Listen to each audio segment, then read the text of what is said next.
কলকাতার আনন্দবাজার পত্রিকা 2018 সালের 15 এপ্রিল একটা রিপোর্ট করেছে বাংলাদেশের পহেলা বৈশাখ উৎসব নিয়ে। সেটা শিরোনামটা খুবই গুরুত্বপূর্ণ এবং আমাদের চিন্তার খোরাক যোগাবে।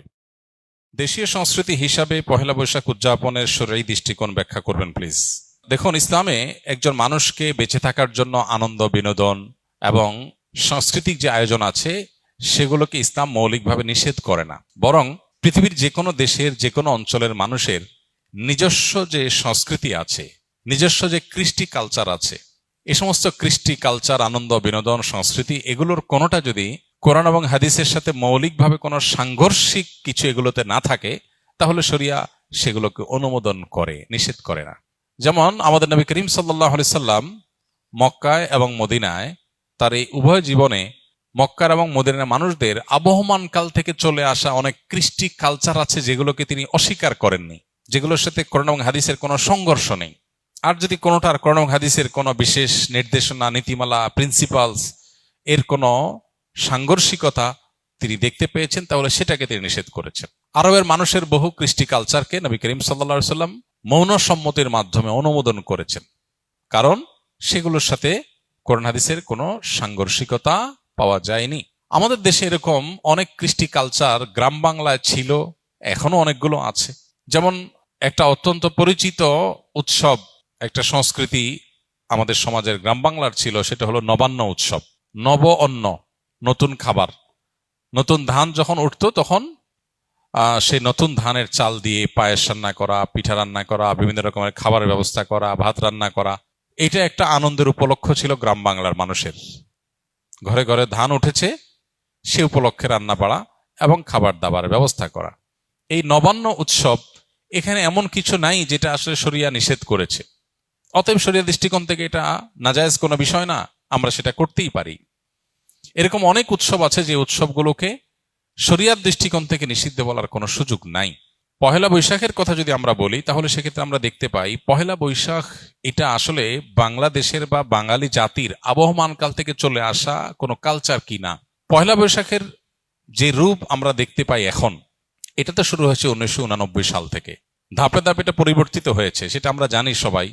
বাট এটার একেবারে প্রাচীন রূপ যদি আমরা দেখি পহেলা বৈশাখের, তাহলে দেখতে পাই পহেলা বৈশাখ উপলক্ষে মূলত জমিদারি প্রথা যখন চালু ছিল এ অঞ্চলে, তখন জমিদাররা বছরের যে খাজনা নিত কৃষকদের কাছ থেকে, এই খাজনা তোলার শেষে বছরের প্রথম দিনে তারা এই পহেলা বৈশাখে তারা একটু মিষ্টি মন্ডা প্রজাদেরকে খাওয়াতো।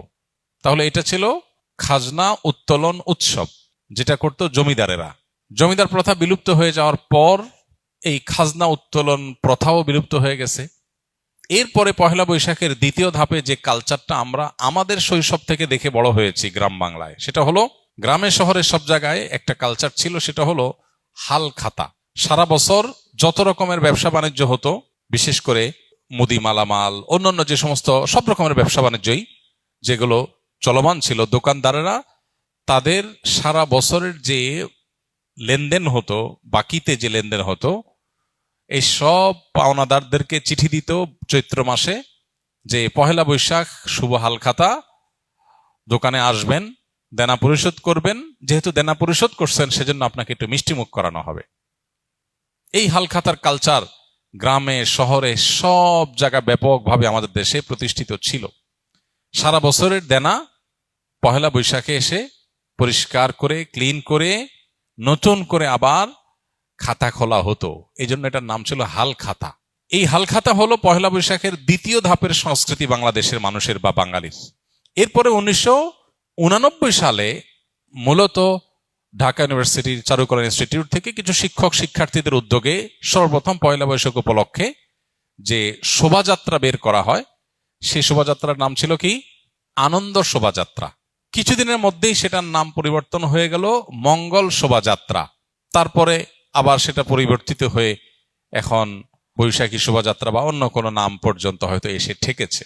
এই যে মঙ্গল শোভাযাত্রা, যেটি পহেলা বৈশাখ উপলক্ষে দীর্ঘ বেশ অনেক বছর যাবৎ খুব ঘটা করে প্রতিপালিত হয়েছে আমাদের সমাজে, এটা প্রথম কথা হলো বাংলাদেশের মানুষের বা বাঙালি জাতির আবহমানকাল থেকে চলে আসা কোনো কালচার না। কৃষ্টি বা কালচার কোনো কলেজ বিশ্ববিদ্যালয় থেকে পরিকল্পিতভাবে নোট লিখে একদম সাজিয়ে গুছিয়ে কোনো কৃষ্টি বা কালচার এভাবে শুরু হয় না। আমাদের বাংলাদেশের মানুষের যে আবহমান কাল থেকে যে চলে আসা কালচারগুলো একেবারে মানুষের ভেতর থেকে উঠে এসেছে, এই পহেলা বৈশাখ উপলক্ষে মঙ্গল শোভাযাত্রার নামে যা হচ্ছে, অন্তত এটা কখনো সে আবহমান কাল থেকে চলে আসা বাংলাদেশের মানুষের মধ্য থেকে গড়ে ওঠা বেড়ে ওঠা কোনো কৃষ্টি বা কালচার না। এটা হলো প্রথম কথা। দ্বিতীয় কথা হলো যে এই পহেলা বৈশাখের মঙ্গল শোভাযাত্রাকে ঘিরে যত আয়োজন হয়ে থাকে, বিশেষ করে মঙ্গল শোভাযাত্রা যে বিভিন্ন প্রাণীর মুখোশ এবং বিভিন্ন রকমের প্রাণীর ভাস্কর্য এটা নিয়ে যে র্যালি বের করা হয়ে থাকে, খুব সচেতনভাবে আপনি লক্ষ্য করলে দেখতে পাবেন এখানে পেঁচা, ইঁদুর, হাঁস, ময়ূর এমন কিছু প্রাণীর মুখোশ সেখানে খুবই পরিকল্পিতভাবে ব্যবহার করা হয়, প্রদর্শন করা হয়, যেগুলো একটা বিশেষ ধর্মের মানুষের ধর্মীয় বিশ্বাসের সাথে সংশ্লিষ্ট, যেগুলোর অনেকগুলোই হিন্দুদের বিভিন্ন দেবতার বাহন হিসাবে হিন্দু ধর্মে এটি প্রতিষ্ঠিত। এবং এই যে শোভাযাত্রা হয়ে থাকে, এই শোভাযাত্রার আয়োজক চারুকলা ইনস্টিটিউট সংশ্লিষ্ট শিক্ষক বৃন্দ, ব্যক্তিবর্গ বিভিন্ন সময়ে যে সমস্ত বক্তব্য পত্রপত্রিকা দিয়েছেন, আপনি এখনো গুগল করলে, অনলাইনে সার্চ করলে আপনি দেখতে পাবেন যে তারা স্পষ্ট করে বলেছেন মঙ্গল শোভাযাত্রাটা হলো মঙ্গলের উদ্দেশ্যে যাত্রা। মানে এই যাত্রা কেন হচ্ছে? যাতে করে মঙ্গল আসে। তো একজন ইমানদার তিনি মঙ্গল আসার জন্য দোয়া করবেন আল্লাহর কাছে, আর চেষ্টা করবেন, পরিশ্রম করবেন। প্রতিদিন প্রতি ওয়াক্ত নামাজে আল্লাহ আমাদেরকে মুয়াজ্জিনের মাধ্যমে ডাক দিচ্ছেন, হাইয়া আলাস সালাহ হাইয়া আলাল ফালাহ, মঙ্গলের পথে আসো।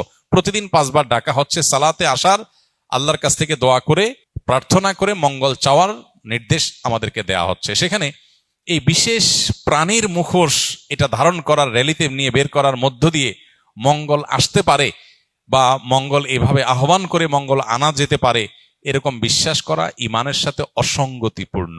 এই বিষয়গুলোকে সামনে রাখলে স্পষ্ট হয় যে এটা আসলে মুসলমানদের ওপর চাপিয়ে দেওয়া একটা সংস্কৃতি, যেটা মূলত অনেক ক্ষেত্রে হিন্দু ধর্মের মানুষদের সংস্কৃতি, সেটা মুসলমানদের উপরে চাপিয়ে দেওয়া হচ্ছে। পহেলা বৈশাখকে ঘিরে, মঙ্গল শোভাযাত্রাকে ঘিরে যে কালচার, যে কৃষ্টি আমাদের সমাজে আজ পরিচিতি লাভ করেছে, যেটা আমরা মঙ্গল শোভাযাত্রা দেখতে পাই, এইটাতে আপনি যে সমস্ত উপাদান দেখতে পাবেন, এগুলো মূলত একটা বিশেষ ধর্মের মানুষের ধর্মীয় বিষয় আশয়, সেগুলোকে বাঙালি সংস্কৃতির নামে আমাদের সমাজে গেলানো হচ্ছে। খুবই দুর্ভাগ্যজনক বাস্তবতা। নবীজি বলেছেন, মান তাশাব্বাহা বিকওমিন ফাহুয়া মিনহুম, যে ব্যক্তি কোনো জাতির সাথে সাদৃশ্য গ্রহণ করবে সে তাদের অন্তর্ভুক্ত হয়ে যাবে। এ ব্যাপারে আমি লক্ষ্য করেছি বেশ কয়েক বছর আগে থেকে। গত পরশু দিনও আমি আবারও এ বিষয়ে অনলাইনে সার্চ করে দেখেছি। কলকাতার আনন্দবাজার পত্রিকা 2018 সালের 15 এপ্রিল একটা রিপোর্ট করেছে বাংলাদেশের পহেলা বৈশাখ উৎসব নিয়ে। সেটা শিরোনামটা খুবই গুরুত্বপূর্ণ এবং আমাদের চিন্তার খোরাক যোগাবে। এখনো সেটা অনলাইনে আছে, এখনো আছে। মানে কখন ডিলিট করে ফেলে তারা বা ডিলিট হয়ে যায় আমরা জানি না, তবে এখনো আছে। কলকাতার আনন্দবাজার পত্রিকা ঢাকার এই পহেলা বৈশাখ উপলক্ষে যে আয়োজন, বাঙালি উৎসবের নামে যেটা গেলানো হচ্ছে মুসলমানদেরকে, সেটা সম্পর্কে শিরোনাম করেছে, হেডলাইন করেছে, ঢাকার পয়লা যেন অষ্টমীর এক ডালিয়া। অতএব এরপরও যদি কোনো মানুষ, কোনো মুসলমান যদি বিভ্রান্তিতে থাকেন, তাহলে তাকে আল্লাহর উপর ন্যস্ত করা ছাড়া আর কিচ্ছু করার নেই। আমাদের দায়িত্বশীল ব্যক্তিগণের প্রতি আমাদের উদাত্ত আহ্বান থাকবে, তারা অবশ্যই আমাদের দেশের সংস্কৃতিকে ধারণ করবেন, সেটার প্রচার করবেন, আমরা সেটা ধারণ করব, প্রচার করব।